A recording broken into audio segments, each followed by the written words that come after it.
My mother called our ceremony venue charming, which is the polite Canadian way of saying something embarrasses her.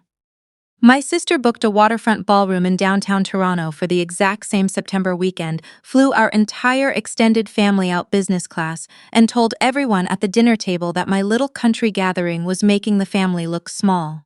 What none of them knew was that my husband's company was 48 hours away from listing on the TSX at a valuation of $2 billion.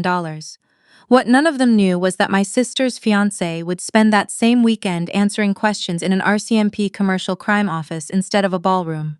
And when my mother finally stood at the iron gate of our property and texted me to ask if she could come in, I typed 3 words, hit send, and blocked her number before we even lifted off the ground.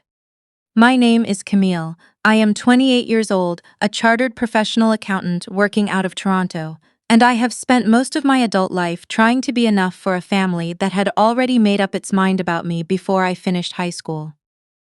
Growing up in Ottawa meant Sunday dinners where my parents talked about appearances the way other families talk about weather, constantly, and as though nothing could be done about them. I was the older daughter, the practical one, the one who got a Greyhound ticket to university while my sister got a Hyundai. I do not say this bitterly. I say it as context, the way a doctor explains a patient's history before getting to the diagnosis. I left for Toronto at 18 with 2 duffel bags and a scholarship, became a CPA at 24, and built a quiet life that suited me. My family found it unremarkable. That was also fine. I had stopped keeping score somewhere around 26. Adrian came into my life without spectacle, which is the only way I would have noticed him. We met at a clean energy conference in Waterloo 3 years ago. He was moderating a panel on grid efficiency software, and I was there doing due diligence research for a client. He wore a plain gray Henley and spoke in full sentences and did not try to fill every silence with something impressive. After the panel ended, I asked him a question about load balancing algorithms that had been bothering me for an hour, and he answered it seriously and thoroughly and then asked if I wanted to get coffee. We talked for 3 hours. I missed my train home. He had co-founded a company called Northgrid, a platform that used machine learning to optimize renewable energy distributions across provincial power grids. They had quiet contracts with 3 provincial utilities and a development agreement with Natural Resources Canada that I only learned about much later. When he met my family for the first time, he told them he worked in software. They asked no follow-up questions. They had already decided what kind of person he was from the way he dressed, and the fact that he drove a 7-year-old Subaru. The Sunday dinner in early July was at my parents' house in Nepean. My mother had made the good roast, the standing ribs she reserves for occasions she wants to signal matter. My sister was there with her fiancé, a man I will call Brendan, who had relocated from Calgary to Toronto 18 months earlier and had since become the dominant subject of every conversation my parents had with me. Brendan was a real estate promoter. He sold pre-construction condo units in the GTA and spoke about square footage the way other men speak about things they love. He wore a blazer to Sunday dinners. He called my father Sir and meant it in the way that is designed to be noticed. I had looked into his development project the previous spring, not out of suspicion, but because my father had mentioned investing and I am who I am. The numbers in the public prospectus did not align with the construction timeline in the municipal permit filings. I had flagged it gently to my father over the phone. He told me I was being negative. I reached into my bag at the dinner table and passed around the envelopes I had spent a Saturday morning hand addressing in the good ink. Wedding invitations, September 14th, a property in Prince Edward County that Adrian and I had purchased 2 years earlier and spent our weekends restoring, 200 acres of old farmland and hardwood forest an hour and a half east of Toronto. We had rebuilt the fencing ourselves. We had planted the kitchen garden. We wanted something real and small and ours. The silence after I passed the envelopes was not warm. My mother held the envelope by its corner and read the return address and set it beside her plate. My sister opened hers, scanned it, and looked at Brendan with the specific look that partners share when a plan has just been confirmed. Then she reached into her own bag and laid a glossy folder at the center of the table, directly on top of my invitations, and announced she had some news of her own. She and Brendan had booked the grand ballroom at a waterfront venue in downtown Toronto. 200 guests, black tie, a 7-course dinner and a quartet, September 14th.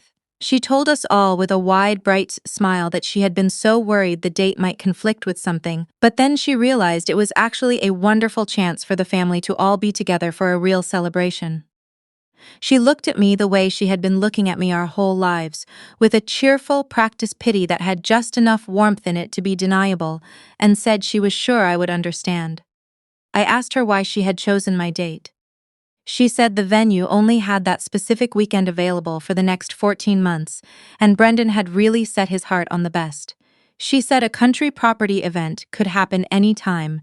She said it the way you say something when you have already stopped listening to the other person's response. My father put his fork down and said he thought Adrian and I should seriously consider moving our date. He said Brendan had put down a non-refundable deposit of $12,000. He looked at Adrian with the polite, devastating dismissiveness that men use on other men they have decided do not count, and said he imagined our arrangements were flexible given the nature of the event. My mother, still not looking at me directly, said, "We just want your sister to have her moment, sweetheart. You understand how much this means to her."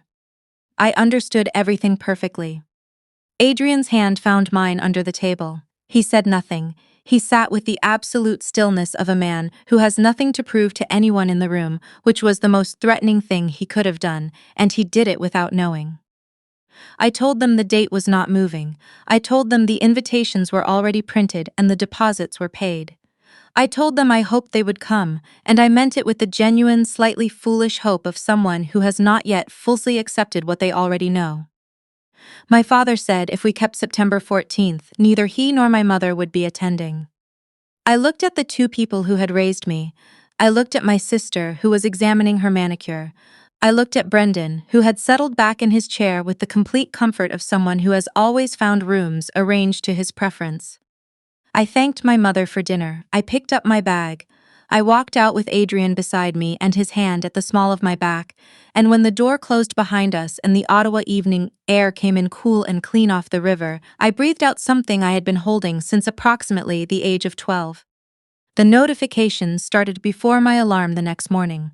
43 of them, stacked on my lock screen in the particular architecture of a coordinated family campaign.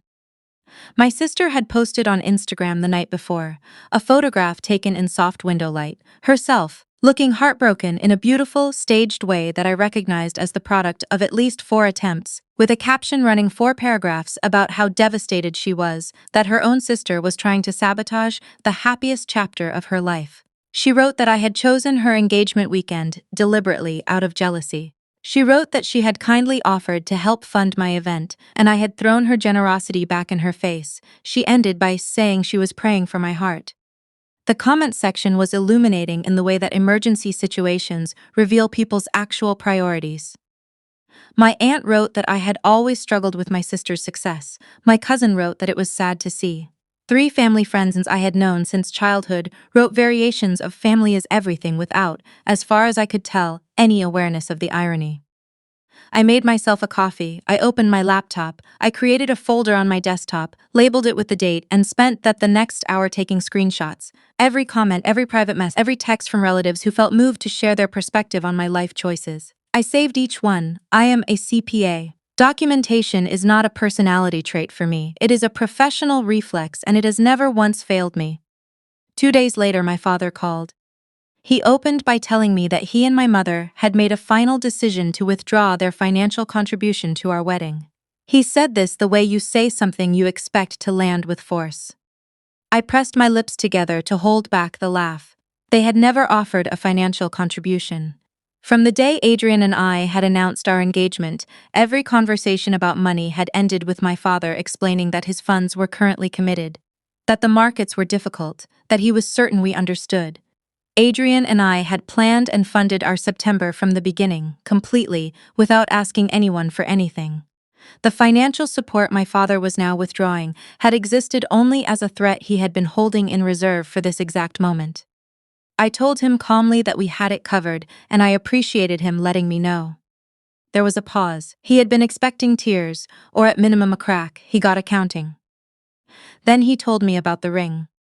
My grandmother, his mother, had passed 3 years ago and left me her engagement ring in her will. explicitly by name in a document witnessed by 2 solicitors and filed with a law firm in Kingston. She had done this on purpose. She had known my mother and she had known my sister, and she had loved me with the particular practical love of someone who plans ahead. My father said that my sister needed a meaningful piece of family jewelry for the gala photographs. He said my grandmother, in her final months, had not clearly understood what she was doing. He said my sister was the one building a future that reflected well on the family. He asked me to bring the ring to the house by Friday evening. I said I understood and I would arrange something. When I hung up, Adrian was watching me from across the kitchen with a quiet expression. I held up my left hand. The ring, my grandmother's pale champagne diamond in its original setting, was no longer in the original band. 6 weeks earlier, I had brought it to a master jeweler in the distillery district and had the stone reset into my wedding band, flush and clean against my engagement ring, exactly where my grandmother would have chosen if she had been here to choose. It was going nowhere. It was legally mine and physically part of my marriage. I called my sister and told her I had the original ring box for her and would drop it off. I suggested we meet for coffee in Yorkville that Tuesday.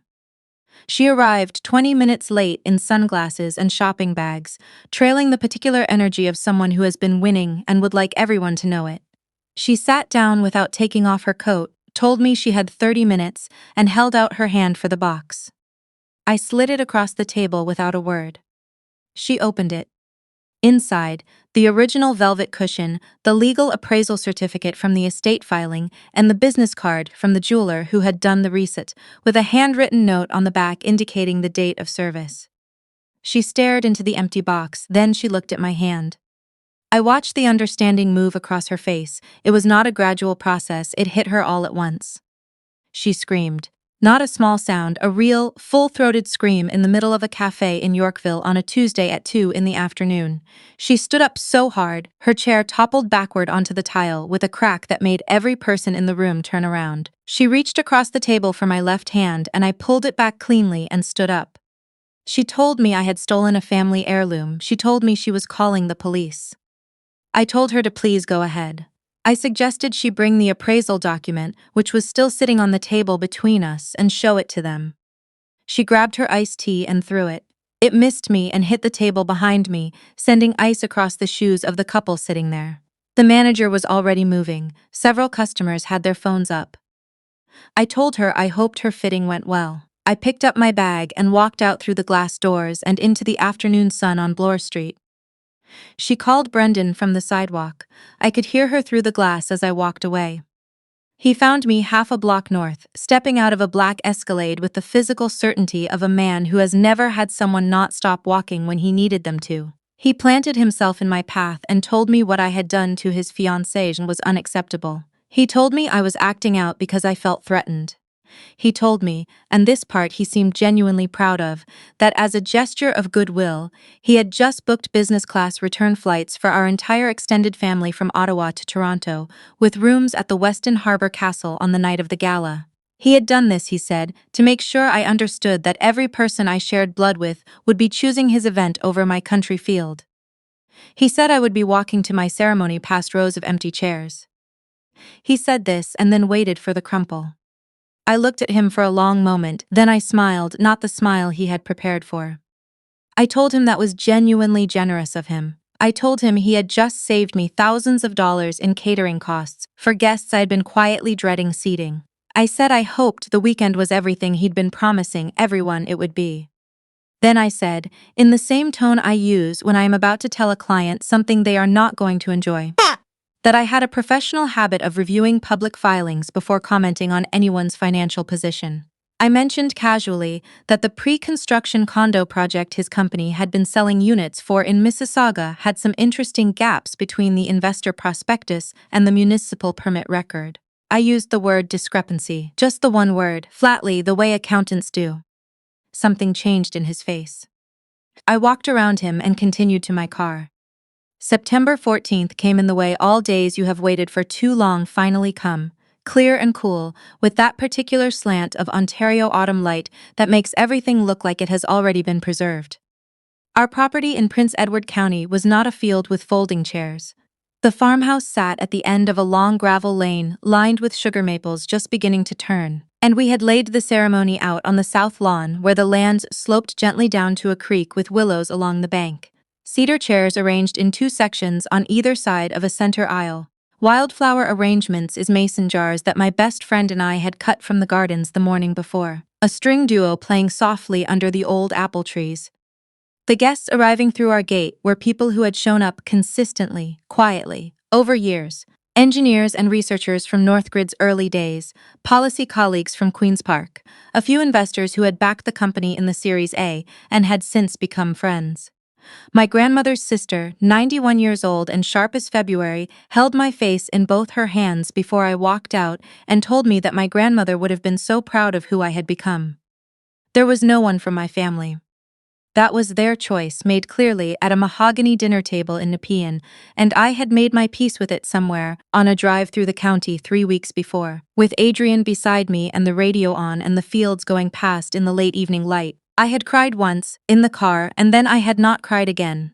That is all grief requires, sometimes. One honest pass through it, and then you put your hands back on the wheel. In downtown Toronto, my sister arrived at the waterfront venue to find the service entrance staffed by a venue manager holding a printed notice and a very neutral expression.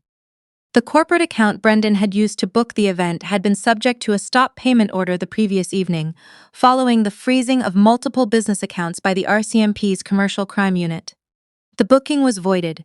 The deposit was not returnable. The venue expressed its regrets. The pre-construction condo project in Mississauga had sold units to nearly 400 buyers across Ontario, deposits totaling over $14 million for floors that had never been poured. The RCMP and the OSEC had been building the file for 8 months. The arrest warrant had been issued 48 hours before the gala. Brendan had known the window was closing for weeks, which explained why he had worked so hard to fill a ballroom with family members, witnesses to a performance of confidence, proof of a life that still looked intact. My extended family arrived at the waterfront venue in their Weston clothes to find police vehicles in the adjacent lot and Brendan being walked out of the building by 2 plainclothes officers. My sister stood on the sidewalk in a dress that cost more than most people's first car and watched her fiancés get placed in the back of an unmarked vehicle. At roughly the same moment, Northgrid opened for trading on the TSX. The stock had been priced at $11 per share the evening before. By 10:40, it had crossed 28. The trading volume was the largest Canadian clean energy listing in 5 years. The Globe and Mail ran the story above the fold. BNN Bloomberg cut to live coverage.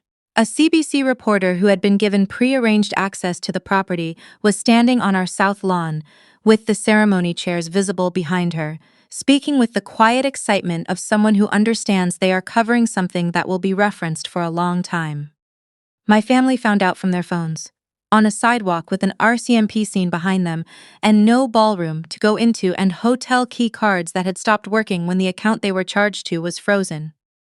My mother saw the CBC segment first and showed my sister, and I am told they stood there together for a long time without speaking, watching the aerial footage of the property, the maples, the creek, the lawn full of people, the farmhouse glowing in the September light. We exchanged our rings as the creek sounds carried up from the bank, and the string duo played something quiet, and Adrian's voice was so steady when he spoke his vows that I had to look down at my hands to keep myself composed. The mayor of our county, a friend of Adrian's from a provincial infrastructure committee, stood before us and smiled and called us by name with the warmth of someone who means it. After the dinner, a long table in the farmyard, food cooked by people we loved, wine from a vineyard 2 kilometers down the road. Adrian squeezed my hand and said there was one more thing. The helicopter came in low over the eastern tree line. It settled in the far field with a sound like weather arriving, and the pilot stepped out and waited, and I looked at my husband and understood that he had arranged this months ago without telling me, and that this was exactly who he was. I felt my phone vibrate in my jacket pocket. The message was from my sister's number. But the handwriting, the word choices, the particular shape of the manipulation, was my mother's. "Camille, sweetheart, we're outside the front gate. Can we please come in?" She had borrowed my sister's phone after her own died. She had taken a cab from downtown Toronto to Prince Edward County. She had arrived at the gate of our property and met the security team Adrian had arranged, and had apparently stood in the gravel lane for quite some time before accepting that confidence and volume were not going to open it. She called me sweetheart. The woman who had looked at my wedding invitation like it was something she needed to wash her hands after touching was now calling me sweetheart. Adrian was watching me read it. He said nothing, he just waited, with the patient trust of someone who knows who they married.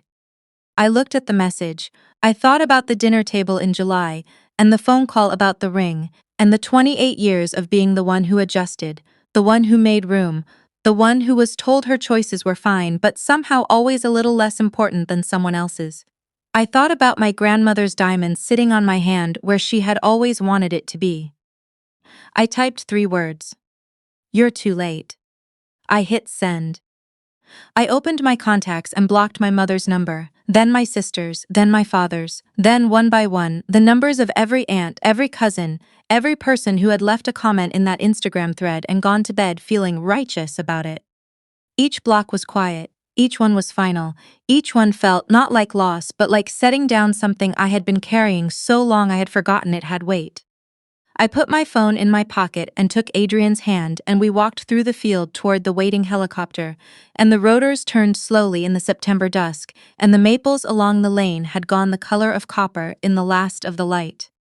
If you are listening to this and something in it sounds familiar, if you have spent years adjusting your life around people who treated your needs as inconveniences, I want to say this plainly. You are not obligated to keep a door open for people who spent years trying to close yours. Forgiveness is yours to give on your own terms, in your own time, for your own reasons. It is not a debt you owe someone just because they share your last name. The Canadian thing, the polite thing, the thing we are all quietly taught, is to smooth it over, to not make it a big deal. To understand that family is complicated and everyone is doing their best and you don't want to be the one who makes the holidays difficult. I understand all of that. I also understand that some people are not doing their best. Some people are doing exactly what is convenient for them, and counting on your politeness to cover the gap. Setting a limit with the people who raised you is one of the hardest things you will ever do, and the first time you do it, it will feel like something breaking. Give it time. What is breaking is not you. The people who genuinely loved me were in that farmyard. They had been there long before anyone knew what Adrian's company would become, and they would have been there regardless. That is how you know. My family thought they were teaching me a lesson when they left. They were handing me my life. Adrian helped me up into the helicopter and sat beside me and buckled my harness before his own, the way he always does, and when we lifted off the field I looked down one last time at the property below us. The farmhouse, the south lawn, the creek catching the last light, our friends growing smaller and waving, and then I turned and faced forward and did not look back.